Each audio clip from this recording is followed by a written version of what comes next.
Beginners was pretty weird. It was very well done. The footage was, well, not really important.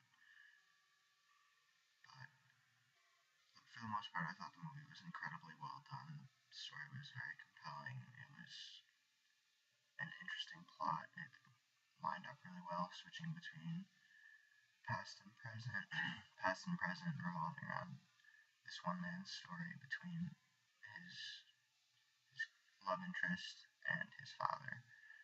But I'm not really sure why we watched it, other than maybe to get ideas for how to film, which you can see I completely took advantage of. Yeah, sorry, I'm just doing sitting in front of my computer stuff, but not that ambitious with a video. It's never been a strong suit for me. But I did enjoy the movie a lot. Susan Sontag has a really interesting view on photography, and quite frankly, I agree with a lot of it. Her view about cameras replacing guns with what they do, with capturing versus shooting, and how they're advertised, I thought all that was really interesting. I personally am a hunter, so I have a bit of experience with shooting and taking things life. I've used what I've shot with a lot of my artwork recently, mostly with deer bone and antler and whatnot. And I think it'd be interesting that if I could do that same thing with photography and editing, and take a picture of the animal and edit it instead of modifying the actual thing physically with my hands, might be something that I'd be interested in doing. Seems like it might be a good concept for a companion piece to some of my stuff. Different variations of shooting to capture the object, I suppose. It's a direct correlation between them. But yeah, that seems like it would be fun. Contemporary art manifests itself as an awareness of the history of art, but no longer carries it forward. That's a quote by one of Arthur C. Danto's contemporaries, German author Belting. What he means is a main change in the style of art when art changes typically happens when the artists become aware of a period of time.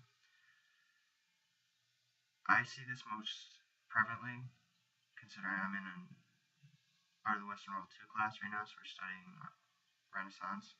I see this most prevalently in the switch from Renaissance art to Mannerism. And I completely understand what he means, because the teacher talks about Mannerist artists as if they think of themselves as artists of the High Renaissance. They see absolutely no difference between their art and High Renaissance art. But because they use this distinction as their own, you definitely can tell a difference between a Mannerist piece and a High Renaissance piece.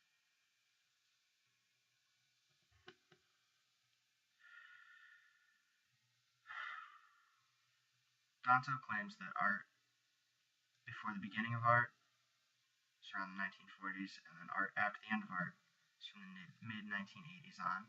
So he's using 1400 to 1980s as generally the point of art.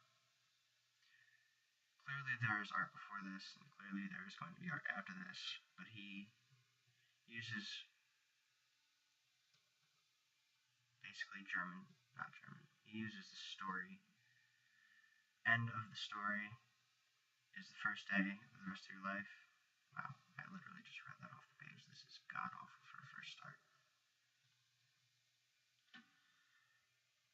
But what he means by that is that even though he calls the end of the 1980s the end of art, or the death of art, as he refers to it briefly, and then goes on to defend himself, saying that it's not actually the death of art, but it's just a new beginning, that's what he's getting to. The end of art is a new beginning for a different kind of art.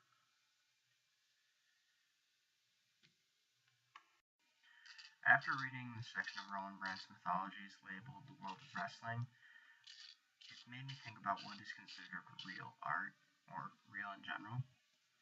And I personally think that with wrestling in particular, there are aspects of it the actors, the performers, they definitely go through real physical pain. They hurt themselves quite a bit for the sake of entertainment. But for the most part, it's rehearsed. It's gone through its performance. It's not real conflict. It's choreographed, performed. And last time I talked about Jeff Koons and how mad I was that he didn't really create his art, but the director of a movie gets to put his name on it as director. Jeff Koons is more, to me, he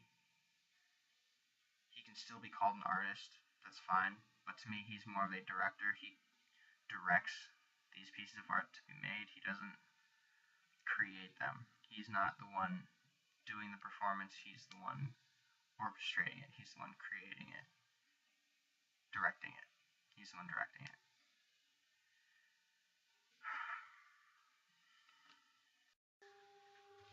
Art is thought to be powerful when it has to be thought about.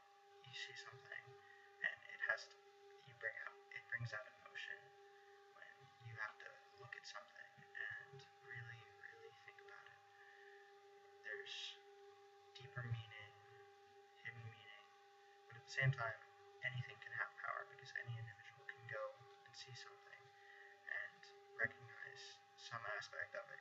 You show something to one individual, they see bland piece of paper, they see blank canvas. You show something to another individual, they see clouds. Anything can have power, it's just something that is considered powerful, is easily recognizable, it's easily associated with power by a large group of people. Not even associated with power, it's associated with anything by a large group of people. When someone looks at a cloud, that's a powerful symbol because it is a cloud. Depicting something symbolically as a cloud is very difficult. Scavenger hunt. Lovely little bit of work. Really good.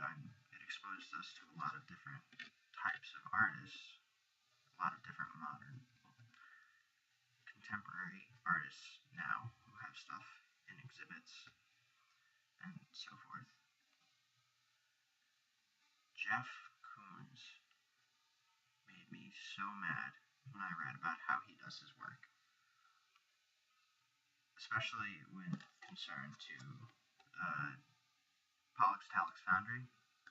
There's an exhibit in the Dorsky Museum right now, and one of his pieces, a miniature, full steel, is in there. And it's really, really cool. I like that he uses steel. It's something that I'd want to eventually do. But the way he goes about his process is infuriating. He creates... He doesn't. That's the point. He doesn't create. He tells people what he wants them to do with the foundry. He tells them what he wants them to do, and then he doesn't do anything.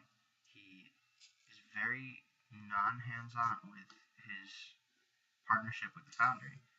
He sets them up and he lets them go, and then it's his piece of artwork, and it's dumbfounding, and it kind of just makes me mad. At first I was mad that he didn't do any of his own stuff for the foundry. Like, he didn't...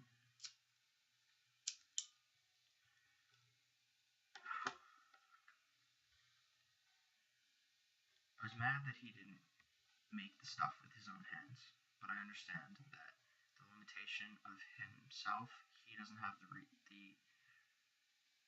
he can't do that on his own. I get that.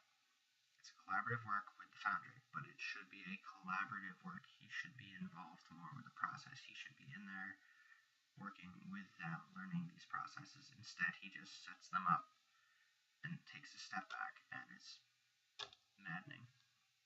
So I just started reading Viewers Make Meaning, and the first couple of paragraphs really hit home for a final that I just took, where one of my other classmates created a project that involved some shoes and how they were tied, and the teacher latched on to that bit of iconography and sort of ran with it, took it to a place that no other student in the class really seemed to get, and she then went off on a tangent about how viewers make meaning, and we have to be aware of what kind of images we're putting out there and what they mean in popular culture. But the weird thing was that if it's popular culture, then why is it that only one person in the room understood the references she was making, her being the only person, and there were 20 other people in the room just as confused as the kid that made the video about where she was getting prison references out of shoes being untied. I'm sure there's something there, but it seems like an outdated reference. So, if anything, I think an awareness of what actually is popular culture and what's popular culture with the younger generation of artists, with our generation of artists, seems to be more important